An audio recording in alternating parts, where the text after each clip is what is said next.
I wasn't even recording. I thought I was recording. Hello. Tyler Mays coming to you from the Hotbox Studios, which is my walk in closet. It's pretty cool in here. I was just doing an intro for this and realized I wasn't recording. So we're doing it again. I have a cold and it sucks. And then I stupidly went for a run today thinking that it would make me feel better, and it in fact made me feel much worse. So I feel like shit. But I'm also really bored, so I wanted to do a short solo podcast to start off. Welcome to the Multiverse. Don't really know what I'm going to talk about. Well, I was listening to something today about the whole idea that everything happens for a reason, and that even bad stuff is like. Basically, it was a Buddhist philosophy that. I mean, I don't know if that's the best way to say it, but that basically says that like everything in the universe is perfect exactly the way it is because everybody in the universe lives, thousands or millions or billions of lifetimes and learns something from each one, and bad stuff has to happen to you, and all of it, isn't even necessarily real if you think about the fact that the matter in your body has existed since the beginning of time, and you just break down and reconfigure into new things, and like you shed all your cells like every however many years, I don't know.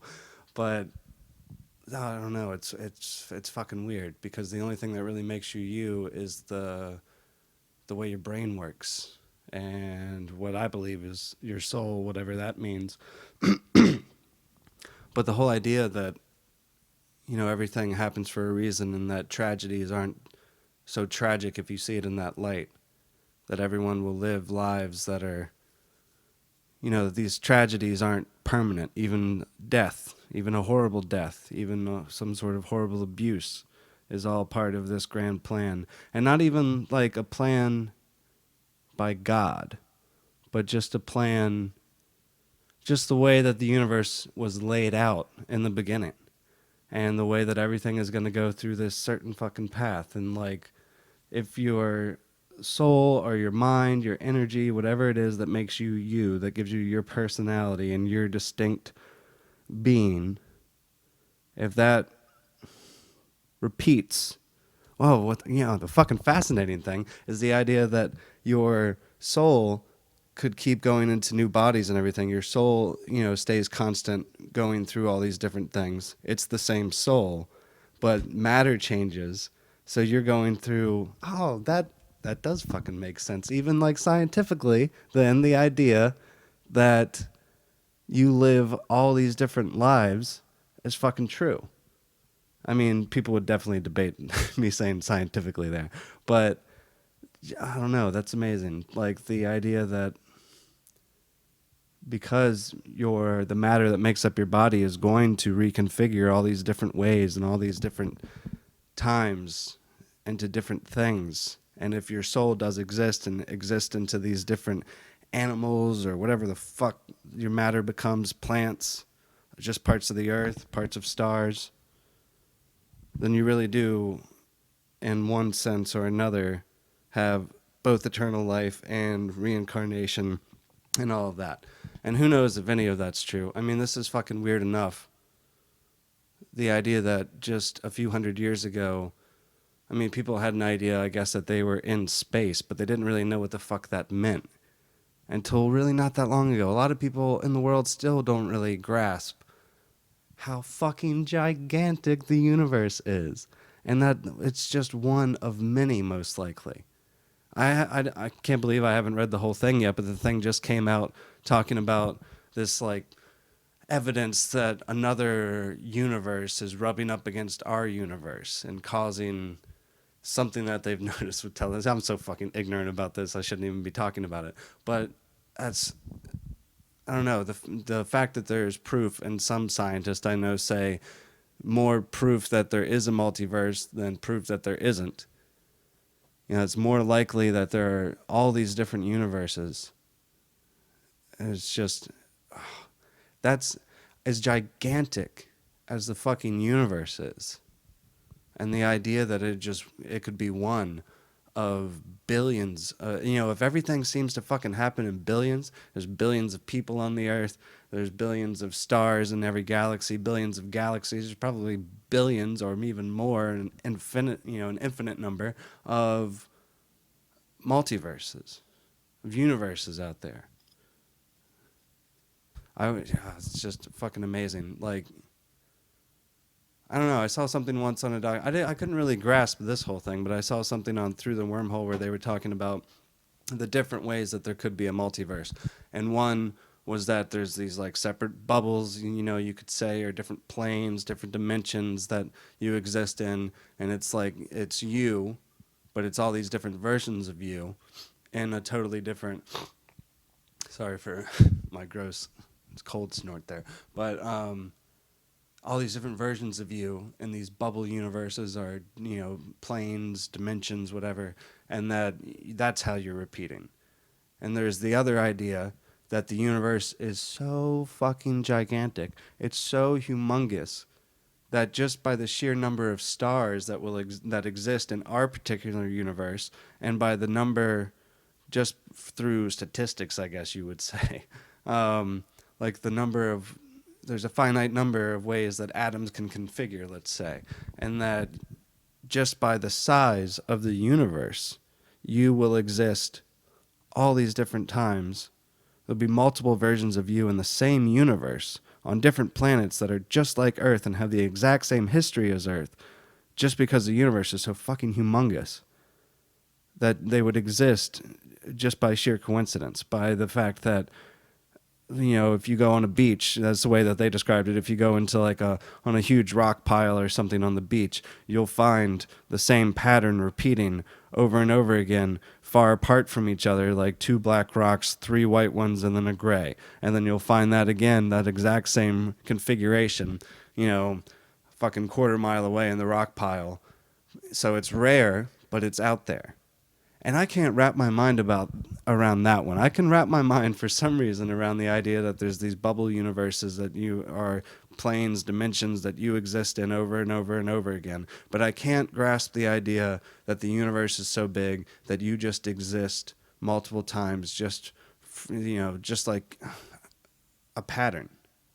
You're just a pattern that repeats. I can't wrap my mind around that. That seems too improbable, even though people much more educated than I am claim that it's true. I mean, that's a really bizarre thing to think about. All these different... if you look at the way that they artistically render the universe, and there's this great picture of it where they show, I don't know, like a wave, from far away view of what our universe looks like based on how they've mapped it. And all of these universes connect in these long strands, and then the big superclusters and everything. And the way that they connect with these strands of universes connecting bigger places, like highways connecting cities, or like fucking neurons in your brain connected by these pathways, is exactly what it looks like. Your fucking brain on a microscopic level, I guess. And that makes me fucking wonder what that is all about. If that's just coincidence, or if that's some sort of sign of something even bigger. Like, our technology has gotten to this point where we as humans, they used to sit around, not that long ago, used to just sit around campfires and then go into our tents at night and hope nothing bad happened. We now have the technology to know that we might live inside of this multi-galactic brain. Has all these fucking neurons connected. Like if we're living and plants are living, some people claim that the Earth can be considered a living organism because of that. I don't really know. It's a great point to ask, like, what you really consider life, because there's so many things out there that match up in one way or another to what we consider life, but that fall short in some ways, but we still respect it as life. I can't even think of a good fucking example. But if the Earth is alive, and plants and animals and all these other things, microscopic organisms are alive, and what if galaxies are alive? What if they could be considered living fucking organisms. And then the universe being alive, connected by the strands of matter that connect everything, and these amazing places in the fucking universe where there's nothing, that are called voids, and then super voids, these gigantic black areas where there's just fucking nothing. It's amazing to me. Even, I mean, that's just as amazing to me as the idea that there's all this matter, as the fact that there are all these places without matter that are just, and they've probably got rogue planets flying through some of them that'll take billions or trillions of years to fucking cross over to the other side. Because it's so humongous. These voids are so huge that if a planet escapes from a solar system, it could just keep flying through. Just keep flying through space for fucking ever until it hits something that stopped it or destroyed it, whatever the fuck. Put it in a path, maybe it gets around an orbit of something else, but they're out there, they really fucking exist. It's not just fantasy. When you can really wrap your mind around the fact that these things exist, that the moon is really a giant chunk of fucking spherical rock floating above us, that's insane. It's not just this glowing white disk, it's real. That must have been amazing to fucking stand on the moon and truly realize that it really exists. It's not just this weird concept anymore. Because when you just live on the earth inside of this bubble, it's really easy to feel like all that other stuff out there doesn't fucking exist. But there are the moons of Saturn and Jupiter, they're actually fucking out there. You can land on them and walk around. It's a fucking insane idea. There's so much out there that we'll never see. Ah, man. I forget what my point was like 2 minutes back, but I don't know. This stuff just blows my mind, and the more I think about it, the crazier it gets. And, I guess my original point was all about the idea that everything happens for a reason. And if this is some sort of giant, never-ending game, not a game, but just a lesson. I don't even know what the point of it would be, but just except for the beauty of existing. And there's some spiritual beliefs that say that since we all exist from the same matter and it changes and shifts, and matter that used to belong to me can now belong to you and make other people in the future, and I came from other people in the past, that we are all what you could call God, or whatever you want to call that, and that we are God or the gods or this, whatever the fuck, whatever power is outside of our universe that created this stuff. I mean, there's got to be something that created it. I can't wrap my mind around the idea that it didn't, but it's certainly not the Christian God, but something had to have set all this into motion. I mean, what? Maybe. I mean, well, I don't know if we'll ever know that. But if this is just some huge lesson. I got lost there for a second. But the idea that God or the gods have existed for so long that one day they decide that they want to experience what it's like to forget that they're everything, that they exist throughout the entire span of existence through every universe, and they decide to become humans or become animals and all these different things, these individual creatures that all have these individual identities, and they can forget for a while that they exist as everything, and it's like this thrill.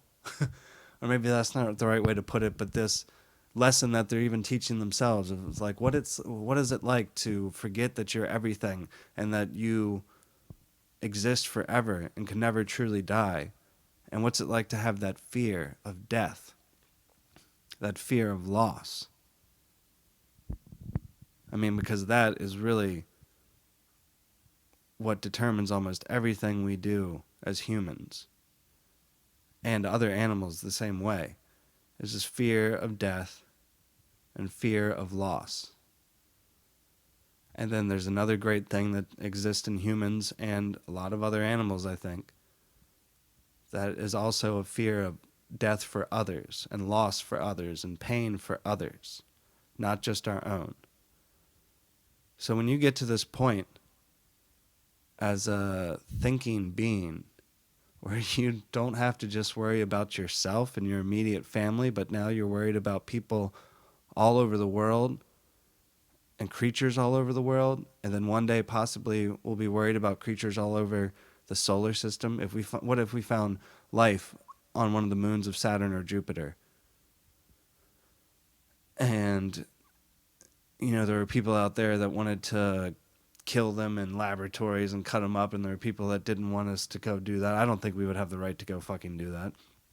So suddenly you would have this amazing ability to feel sympathy for things that didn't just even exist on Earth, but just in the solar system. And then you'd have this idea that like life must exist everywhere if it exists here. And if you can get to a point as a thinking being where you're remembering that, it becomes really hard to be cruel and destructive and just callously go out there and act like nothing fucking matters and act like just the basest animal. Because once you reach this point where you're above that, I mean, we could really achieve some amazing fucking stuff. So I'm going to wrap this up. It's just over 15 minutes. That's not bad, I guess, for talking by myself. Thanks for listening to the first short episode of Welcome to the Multiverse. Next time we'll have guests and we'll be talking about other stuff than all that. Thanks for listening.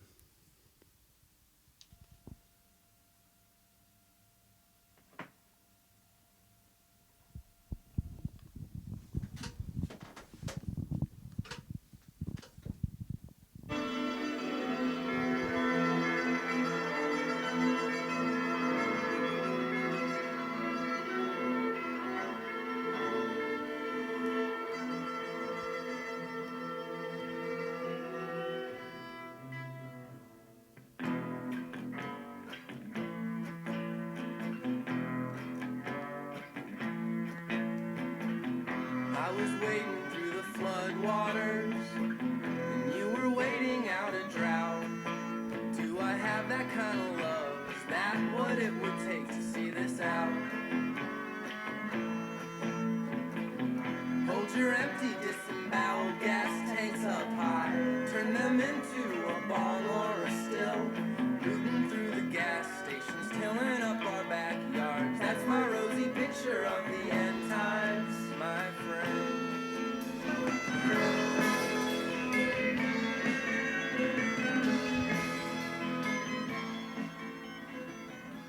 Hello again. It's me. Wanted to add on to the last thing we were talking about. Wanted to add some on to the first episode. That was Defiance, Ohio's Floodwaters. Back in the Hotbox studio.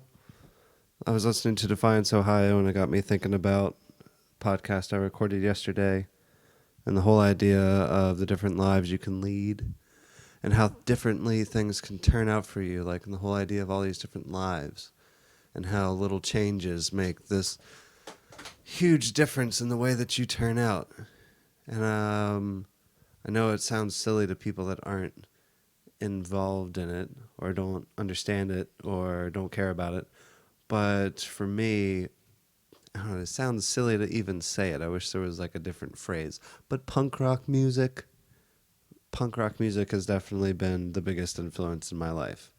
And listening to Defiance, Ohio in my closet, I'm a record player, made me start thinking about that and about the idea of different lives. And I sometimes wonder how things would have turned out if I hadn't gotten into punk. If I hadn't gotten put in the same gym class with Brian Scott in 9th grade for him to tell me about Blink-182 and for us to then become obsessed with Blink-182 and fucking drive long distances to see them play and listen to their shit all the time and even put posters of them in their underwear up. See, I didn't realize when I was younger that posters of men in their underwear are typically made for the girl fans of whatever that is. I mean, that's not necessarily true, but that's typically who that's meant for. But if I hadn't been put in that gym class with Brian Scott when I was 15, I guess, or 14. Yeah, when I was 14 years old, put into that gym class with Brian, and then for that whole first year of being into punk, that's like your necessary poser phase, um, where I was wearing like really long khaki shorts, which I thought was really punk, and then would have really long socks pulled up, especially my old football socks. And I don't know, I probably had a Blink 182 shirt that I wore all the time, but probably also like a Green Day shirt, probably like a double XL, all baggy and everything. And then I'd have a wallet chain down to my ankles, basically. It wasn't that long, but it was pretty fucking long. And not to say that any of this really matters about how punk you are or how much it influences your life. You know, it's not really about how you dress in any way, even though that does seem to be a big part of it. But for me, it completely changed the way I saw the world. In 8th grade, I remember being at Myrtle Beach with my parents and asking my mom if she would buy me this shirt that said God made Adam and Eve, not Adam and Steve, because I thought that was fucking hilarious and I didn't like gay people. And then a year later, I'm into punk. And probably a year after that, getting into political punk and getting, I don't know, in middle school, before getting into punk, I would have called myself a Republican, most definitely, just because that's what my family said. That's what we believed in. So I don't even think my parents really believe in that anymore. I think my brother does, but I don't think my parents do. And so, the impact that it's had on my life has been pretty damn incredible, and it means a whole lot to me.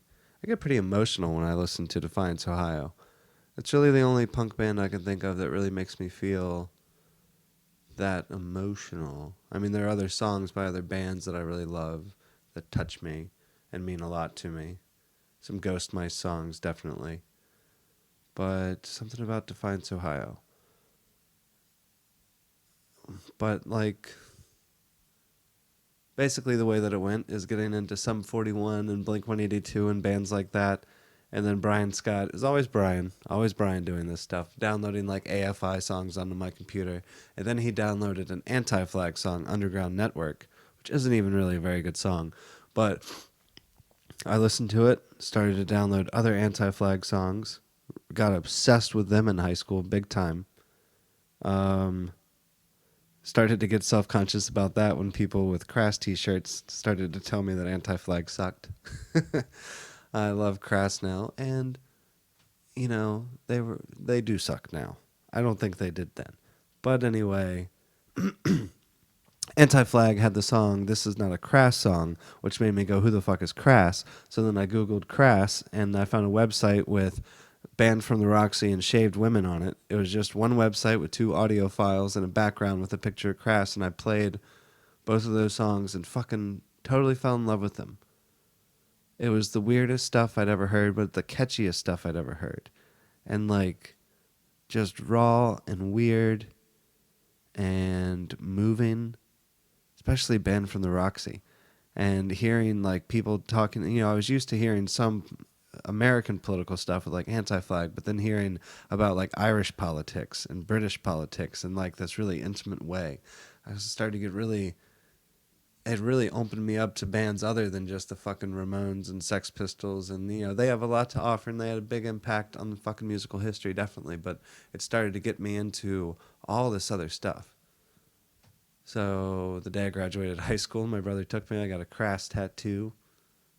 It was pretty small. I wish I had gotten something better than it is, but I really fucking love it because that band really changed my life. I think that was, it was like Blink 182 really can be said to be the first band that changed the direction. And then, Anti-Flag took it deeper. And then there were lots of other bands, of course, like getting into Dead Kennedys around this time and everything as well. But, that Anti-Flag leading to Crass and then going off to VCU. And I'll never forget one of my first nights at VCU. We had that first week where we didn't have classes, so we were just basically living in the dorms and getting fucked up every day. and I was drunk and walking back from a party somewhere and ran into my friend Matt Dockstader. And he was also drunk, and I was just trying to get back to the dorm so I could smoke weed and watch Alf, which was my favorite pastime of that week before I got myself arrested and kicked out of the goddamn dorms. But Matt insisted, thankfully, that I go with him to, I don't know, I guess it was 929 at the time, maybe, yeah, it must have been 929 at the time, which is now Strange Matter. And we went there, and Defiance, Ohio was playing, and it fucking blew me away. I absolutely fucking loved it. And that was like the next turning point. And then around that time, I got into Defiance, Ohio a little bit, but then my favorite band at the time was Against Me. Thank God I didn't have enough money for tattoos, or I'd have probably 2 Against Me tattoos right now that I would really fucking regret. But um, the way that I really got into Planet X and Defiance, Ohio, and Ghost Mice, and all the, Aaron Toby, Madeline, all these other fucking bands, This Bike is a Pipe Bomb, and made all these amazing fucking friends. And people I have great relationships with, great friendships with, people I fucking love to see, people from other countries, England and Iceland, Ireland, people that I never would have even known existed if the Against Me message board hadn't gone down one day in, 2004? If that hadn't gone down and I hadn't been told to check out the Planet X message board and then hadn't gotten hooked on that, there's so many people I never would have met, never would have known about, never would have been friends with. And that bothers the fuck out of me. That's how this ties back into the thing about the multiverse, by the way. All of that was supposed to link into that. That I can't imagine what my life would be like without each one of those turning points leading me deeper into the culture, the subculture of punk, and at this point it's not even about the music, but it's just about the people. Like I can go a long time without listening to a real punk band. Be other music I really listen to, indie music mostly. But then there's something about just your soul, for lack of a better word, that if it hits you deeply enough in the first place, I don't know if it ever really leaves you.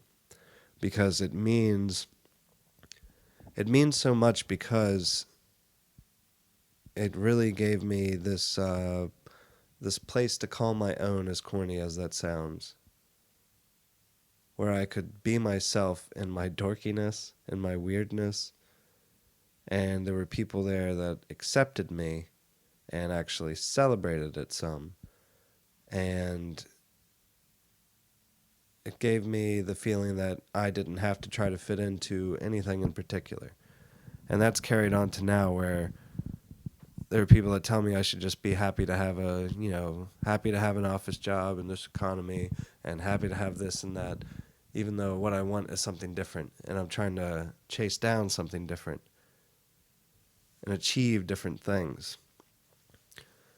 And I really don't think I would be in this position at all. I don't think I would have written the books that I've written, or book that I've written, and half of the other one I've written, or been in a band for a short while. Don't think I ever would have written the songs that I did.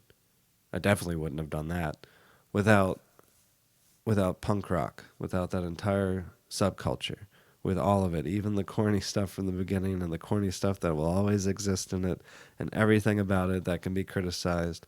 It's still one of the most important things to me. And when I think about what my life would be like without each one of those turning points, it kind of fucking bothers me.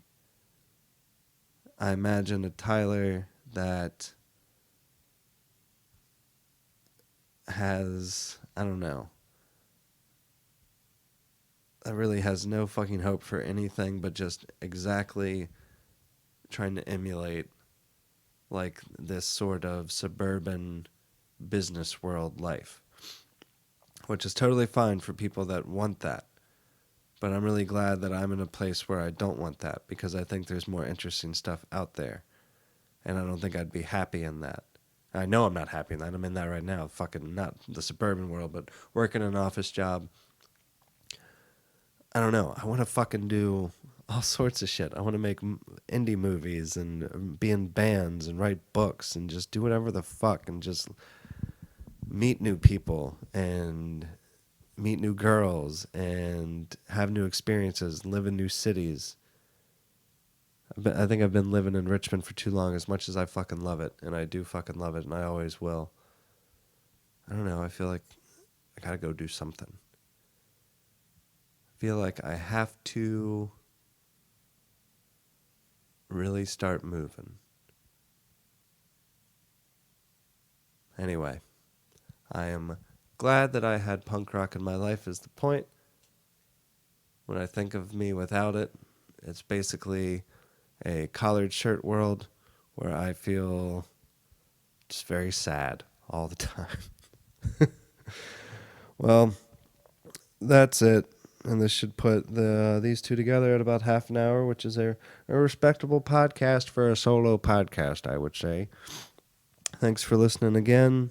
Sorry I still have a cold. I really want to snort, but I'm not gonna. I'm gonna do it as soon as I turn this off. 3, 2, I love you. Bye.